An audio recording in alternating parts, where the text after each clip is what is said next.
guys, welcome to Kavi Style Samayal. இன்னைக்கு நம்ம பீக்கங்காய் பஜ்ஜி பண்ணலாம். இதுல கொஞ்சமா கடலை மாவு, கொஞ்சம் ஓமம், மிளகாய் தூள், ஒரே ஒரு சிட்டிகை சோடா, ஒரு சிட்டிகை பெருங்காயம், அப்புறம் கொஞ்சமா உப்பு சேர்த்திருக்கேன். கொஞ்சமா இஞ்சி பூண்டு பேஸ்ட் இதெல்லாம் சேர்த்து இப்போ தண்ணி சேர்த்து மிக்ஸ் பண்ணிக்கலாம்.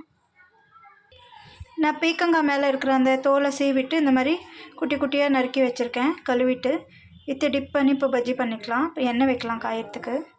இப்போது எண்ணெய் காஞ்சிடுச்சு. இதில் பீக்கங்காவை டிப் பண்ணி விட்டுக்கலாம்.